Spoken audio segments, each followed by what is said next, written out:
ka lang ba? Ha? Okay ka lang? Nasaktan ka ba? Ha? Tamaan ba kita? Ipilay ka ba? Kamusta ka? Oh, huwag ka na umiyak. Hoy, hoy! Anong ginagawa mo sa anak ko? Bigla ako siya kasi tumawid eh. Wala naman yata. Nasaktan ka ba, anak? Baka napilayan to. Sabi mo sa akin, kung ano masakit. Mukhang wala namang pilay oh. Sabi niya wala naman siyang pilay, boss eh. Ano walang pilay? Bata ako, malalaban mo ito kung may pilay o wala. Pasensya na, boss eh, kasi biglang tumawid eh. Bigay ka ng 1,000. At papa-x-ray itong bata. Wala po akong 1,000 eh. Wala kang 1,000. Wala talaga akong pera, boss eh. Ah, ganon. Ayaw mo magbigay? Wala talaga akong mabibigay eh. Ganon?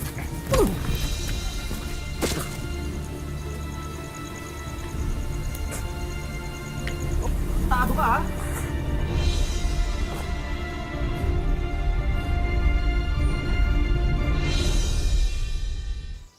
Simpleng tao lang si Ana, isang pedicab driver. Ang bawat padyak niya ang bumubuhay sa kanyang pamilya. Pero sa tinatahak niyang daan, hindi maiwasang malubha. Kakayanin niya kaya na ipagpatuloy ang biyahe ng buhay kung tila bigat ng buong mundo raw ang kanyang pasahero? Magandang araw po mga kapuso. Ako po si Vicky Morales at ito ang Wish Ko Lang. Bakit kasi umalis pa tayo ng Maynila?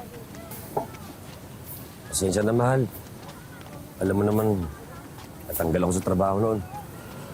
Pasensya, puro dalang pasensya. Eh, tinan mo nga, nagbilad lang kami ng mga anak mo. Kaya akala ko, gaganda buhay natin dun. Naghirap din pala. Kasi masyado ka mabait. Sana sa susunod, matuto ka naman dumiskarte. Hindi ka na nga.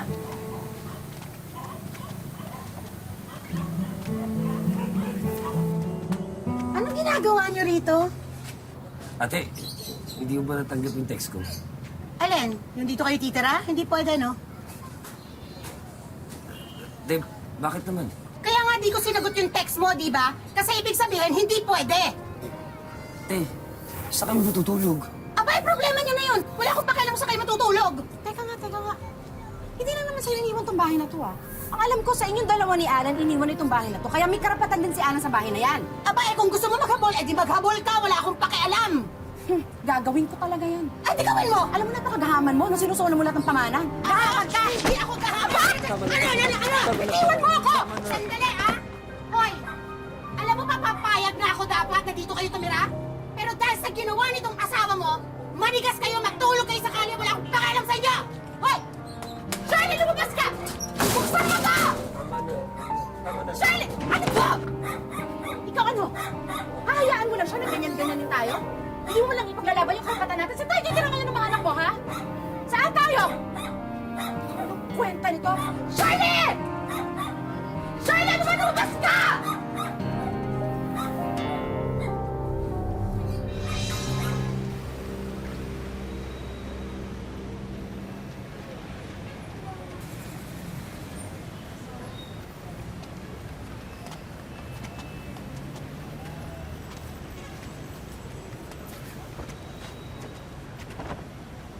Naku, yung pera ko! Pera nawawala! Yung cellphone ko wala rin dito! Ninakawan tayo! Wala dito yung pera, oh! Yung pera nawawala, ninakawan tayo, oh! Pero natin nawawala. Wala na dito, pati yung cellphone ko! Inay, bakit naman kasi sa bag mo lang nilagay? Kasalanan ko pa? Ha? Ako pa nga may kasalanan ngayon? Sige, Marisa. Ah! Sige na. Marisa. Huwag ka na mag-alala. Ako na bahala. Magdidilahin siya na lang ako. Alis. Yan, si mama ko. Sige na. Tinapay, ah. Sige na, anak.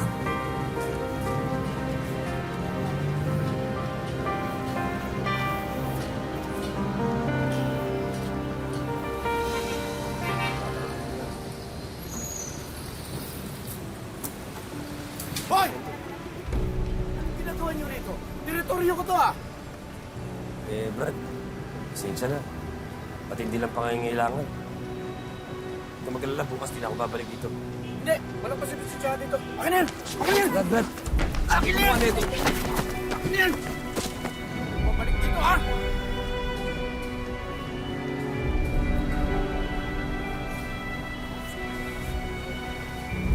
Saan hindi kasi anak eh. Mahal. Saan ba kayo galing? Eh, kanina pa namin kayo nahanap. Eh, dito pala kayo lumipat. Tinapay. Mga anak, kain na kayo, kain na kayo. Hatitin natin. Buti na nga lang. May nakita kaming tindera sa may grocery. Naawa yata sa amin, nabuta kami ng pera. Swerte-swerte nyo naman. Ano naman? Ikaw, Mahal. ano? Ikaw, Alan, tigilan mo ako sa mahal-mahal mong yan, ha? Hindi ito yung buhay na pinangako mo sa akin. Yung pinakasalan mo ako, alam ko ba na ititira mo kami sa sidewalk? Bigyan mo naman ako pagkakataon. Alam ko naman hihirapan ka rin eh. Nahihirapan? Malamang! Sa sidewalk tayo nakatira, oh!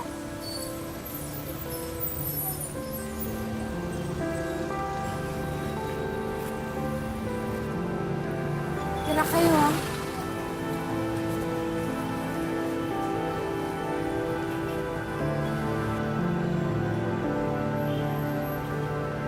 Dahil wala ng ibang masilungan, ang lansangan ang naging tahanan ng pamilya ni Ala. Pero hindi rin nagtagal nang magising sa katotohanan ang ama na papanganib dito. Ano yun? Ano yun? Naku, mga bata, gumising ka! Alan! Alan, gumising ka dali! Parang awa mo na yung mamamatay yung maging umalis na tayo! Ano ba? Ay ka na! Umalis na tayo! Bilisan nyo, bilisan nyo! Bilisan niyo!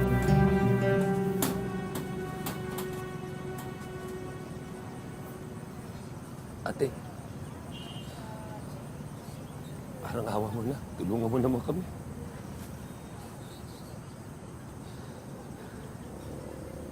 Balita ko, meron daw barilan kagabi. Hando kami, ate. Nakita namin lahat ng pangyayari. Kaya nga na, nandito kami para makaawa sa iyo. At narin sa mga pamangkin, baka kung ano pa mangyari sa kanila eh. At tumawa ka naman sa akin, eh. Te, hindi ko na alam gagawin ko eh.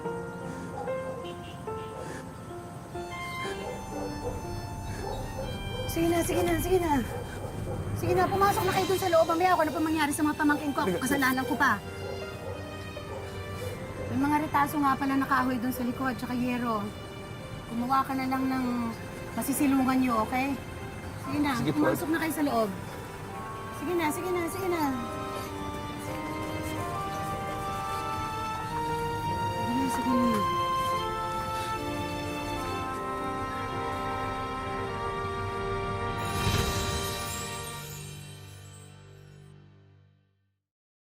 Wish ko lang.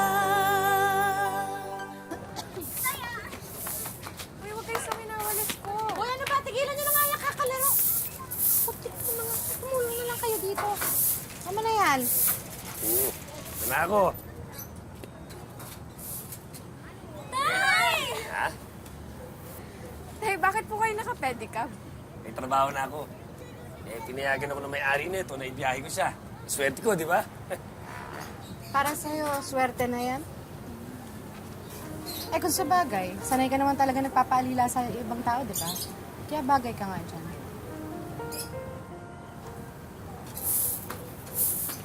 Alan!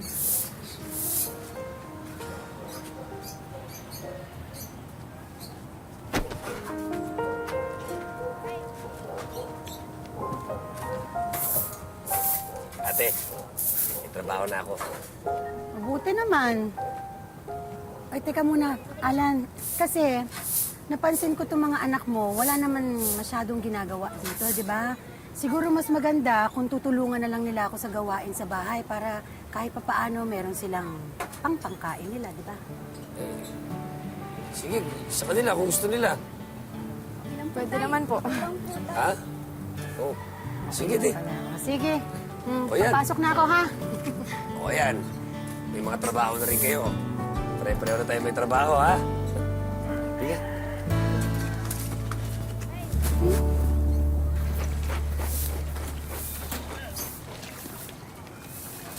Uy, ayusin mo naman yung paglalaba mo. Tanggalin mo maigi yung mancha, oh.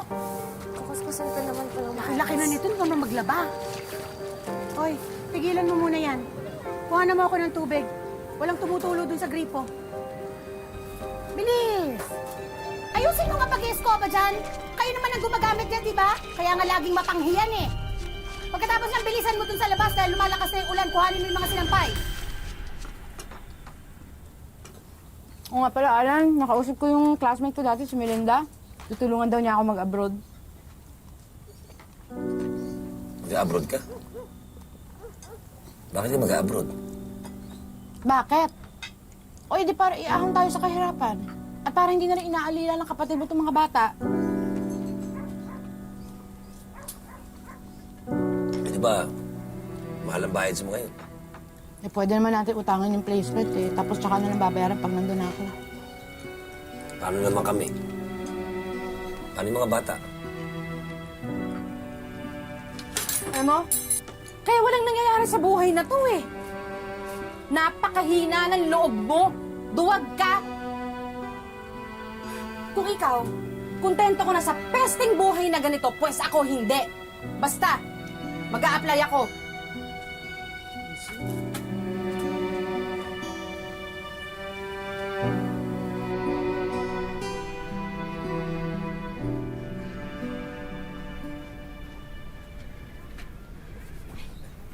Alan, pahingi naman pera oh.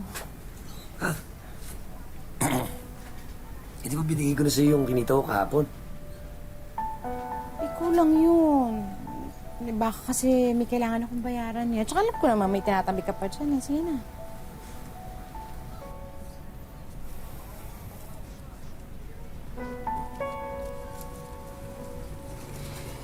O sige.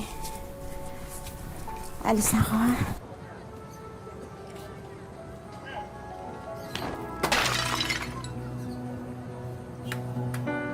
Ano yan, ha? Nagsasampay na lang kayo, makakabasag pa kayo ng paso? Ha? Naku, ikaw, dito, dito. Ikaw, ha? Ha? Magsasampay lang kayo, ha? Ikaw din, ha? Siyang tama na yan! Hindi na ako sinasadya ni Junior! Siyang tama na! Tama na po! Ha? Pati ikaw, ha? Mas marunong mo kayo sa akin, bahay ko kaya to! Ha? Ano kayo, ha? Kasi, tama ate. Ano na? Anong tao na pinagsasabi mo dyan, ha? Kakapihan mo itong mga anak mo? Kaya nagkakaganyan yung mga anak mo eh! Nahahawa sa nanay! Pareho ng nanay! Ate. Eh!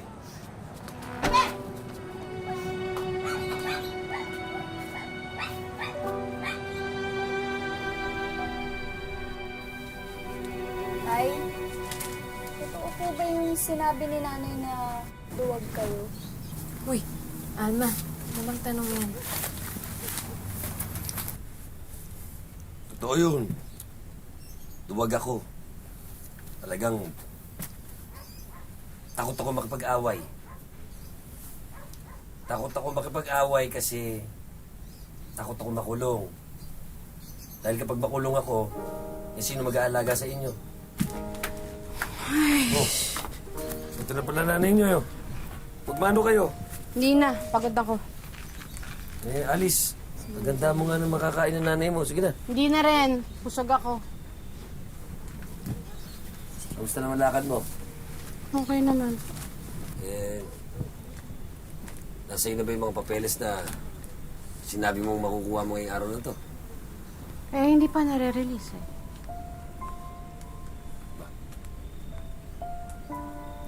Balik-balik ka na doon, ah. Laki-laki na rin nagagastos mo doon. May mga resibo ba yan? Baka naman naloloko ka. Eh, bakit ba sa pagtatanong mo parang gusto mo magduda sa akin? Ha? Ako na nga itong gumagawa ng paraan para umasenso buhay natin. Ako pa inuusisa mo? Tatanong lang naman, mahal. Hindi ko gusto yung tono mo. Busy Aalis lang ako.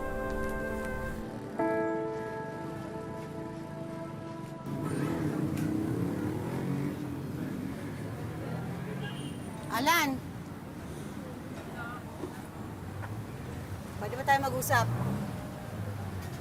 Ano po, ate?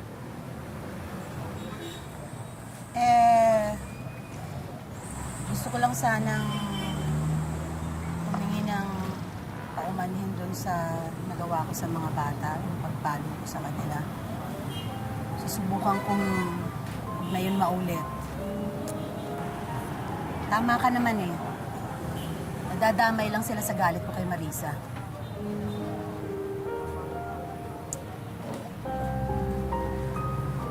Pero alam mo, Alan, bantayan mo yung si Marisa. Wala akong tiwala sa kanya. Sige po, ate.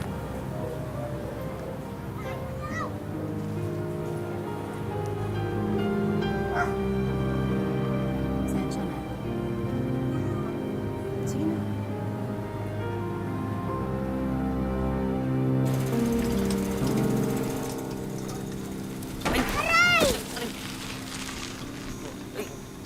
Okay ka lang ba?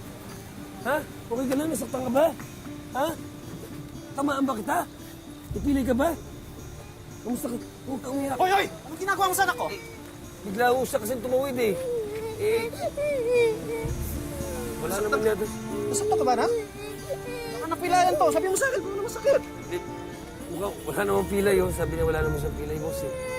Ano walang pilay? Bata ako, malalaban ko rito kung may pilay o wala. Pasensya na boss, kasi biglang tumawid eh. Magbigay ka ng 1,000. Papa-x-ray tong bata. Wala po akong 1,000 eh. Wala kang 1,000. Wala talaga akong pera, boss eh. Ah, ganon. Kaya mo magbigay? Wala talaga akong mabibigay. Ganon?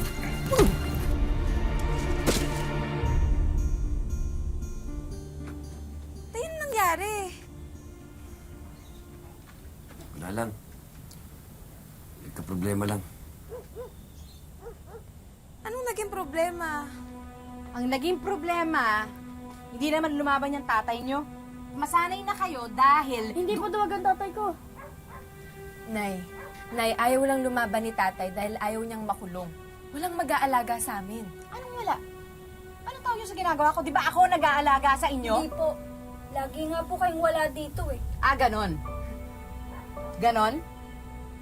Bueno, magsama-sama kayo mag-aama. Di pala nag-aalaga, ah. Ayaw mang magduda sa asawa. Sinundan ni Alan si Marisa. Pero nabigla siya sa kanyang nakita.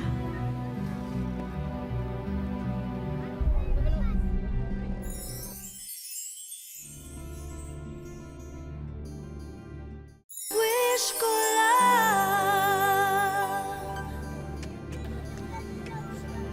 Alan! Alan, ano ba? Hoy! Tama na yan! Alan! Hoy, tigilan niyo na to! Ay! Ano ba? Alan, tama na! Alan! Tama na! Alan, Marisa, ayusin nyo na to ngayon.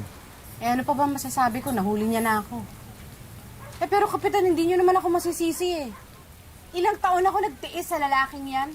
Ilang pagkakataon ang binigay ko sa kanya para ayusin yung buhay naming pamilya. Pero habang tumatagal, lalo kami naghihirap. Kaya ayoko na. Ayoko na talaga, Alan eh. Maghiwalay na tayo. Maghiwalay? Magpapalit mo kami dito? Alan, gusto mo ba siyang idemanda? Hindi na.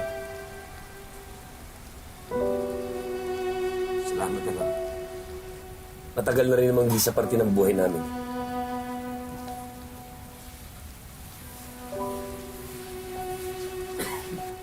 Alis na kami. Halika na. Desidido na si Marisa na makipaghiwalay kay Alan. Masakit man sa mag-aama ang ginawa niya. Kailangan ni Alan magpakatatag para sa mga mahal na anak na naiwan sa kanya.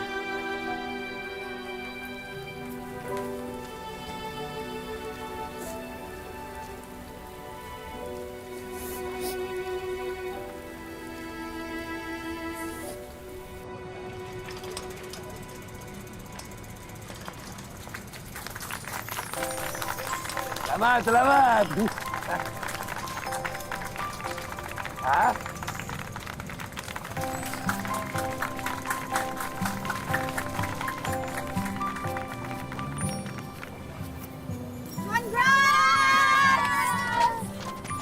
Congrats! Congrats! Hey, ate! Congrats! Ay, meron ako hinanda. Kahit konti, magsa-celebrate tayo para sa pamangkin ko. Ay, salamat, ate. Halika na, kain na tayo. Bilis, bilis. Pasok, pasok. Alam mo ba? Congrats! Nakapagpa-graduate ka rin kahit padyak lang ang puhunan mo. Natutuwa ako para sa'yo. Salamat talaga, ate. Hindi gumagamit ng biyahe. Sabi pa ng padyak. Sana kayanin ng mga binti ko. Ano ka ba? Kaya mo yan. Tsaka alam mo, matapang ka. Matapang ka para sa pamilya mo. Kaya huwag kang susuko, ha? Ha? Hindi mo na po yung mga bata. Ay, halika na, baka pumayat ako. Halika na. Halika na, baka pumayat ako. 6 na taon na ang nakalipas mula nang iwanan si Alan ng misis niya. Pero sa halip na malugmok, mas pinili ni Alan na pagbutihin ang pagpapadyak niya para maitaguyod ng wasto ang mga anak niya. Sabi ko lang sa mga anak ko, sama-sama tayo rito. Na kayong pag-aralin. Pero aminado ang haligi ng tahanan na hindi madali ang makalimot at magpatawad. Hindi ko kaya patawarin yun. Mahirap yun. Niloko niya ako eh. Ako ginagawa ko sana para mapag-aral yung mga bata. Pero siya iba. Hindi ko nakita sa kanya gabayan yung mga bata para hanggang lumaki. Ako ang naggabay sa mga anak ko. Hanggat may lakas pa siya, araw-araw pinapasada ni Alan ang pedicab. May boundary siyang binabayaran sa may-ari nito. Ang natitirang kita ay pinagkakasya niya para sa pamilya. Palati lang yung kilo, yung bigas. Palating kilo lang, pagkakasaya na namin yun. Tapos yung ulam, bili-bili na lang kaming luto. Yung binibili ko nga lang dyan, tag 10 piso eh. Dito sa pinagtagpi-tagping tahanang ito, nakatira ang mag-aama.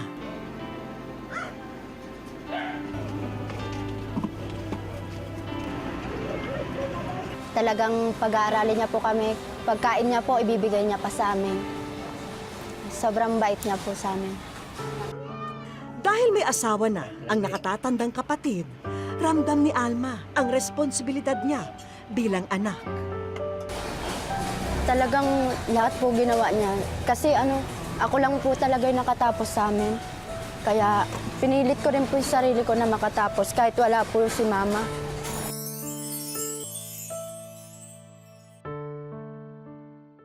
Sa aming pagbabalik. Hi, Tatay! Welcome sa Wish Ko Lang! Wish Ko Lang! Habang nagpapadyak, isang pasahero ang pumara kay Alan. Bida.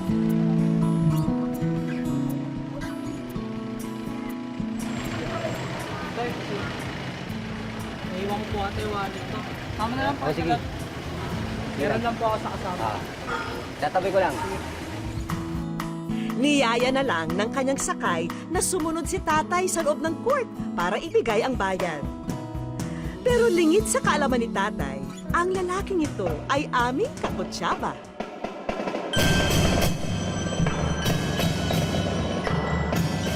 Isang masiglang tugtugin ang bumati kay tatay.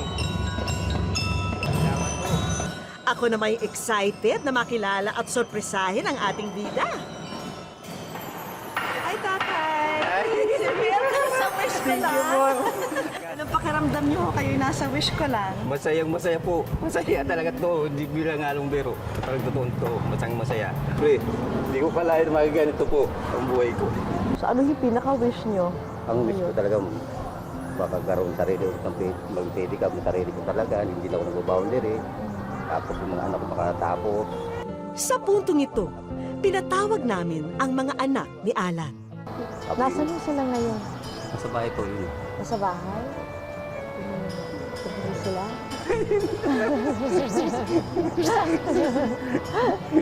Sige.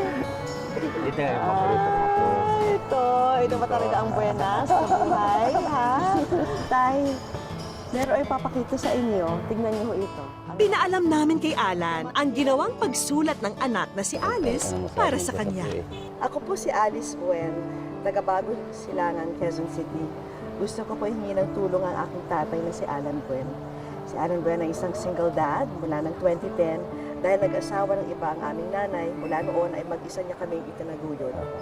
Bilang isang nanay, naintindihan mo ba yung ginawa ng mami mo? O mas hindi mo naintindihan? Kasi hindi ko po naiintindihan kasi kagaya po namin ng asawa ko, madalas din po kami nag-aaway, pero nagkakabati din po kami. Kaya sa ginagawa po ng tatay ko para sa kanya, hindi ko alam kung ba't ginagawa. Sa hirap ng ginagawa ng tatay ko, kung bakit ganun, hindi ko maintindihan ba't niya pinabayaan yung tatay ko nang walang alam. Bakit anong pinaka-importanting bagay na nagawa ni Papa para sa'yo? Pinag-aaral niyo po kami kahit hirap na po siya.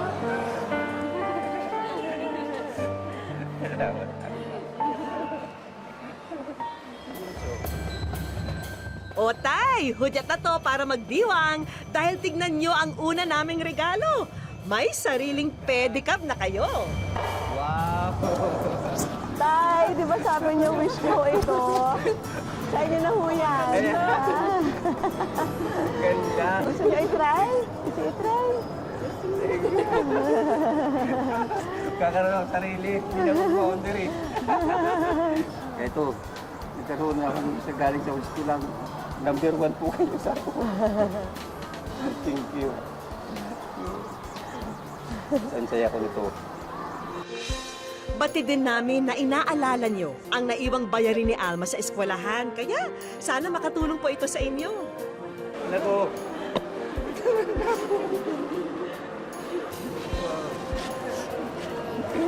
Thank you. Salamat tayo nito. Thank you po, Ma. Bukod pa rito, lahat ng construction materials na ito ay inyo na rin para mapagtibay nyo po ang inyong tirahan.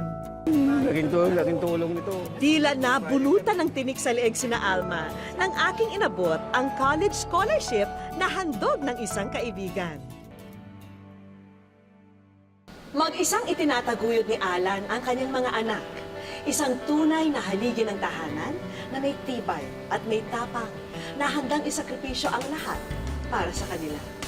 Hanggang sa susunod na Sabado mga kapuso, lalo na po yung ating mga kapuso abroad na nanonood via GMA Pinoy TV. Ako po si Vicky Morales at ito ang wish ko lang.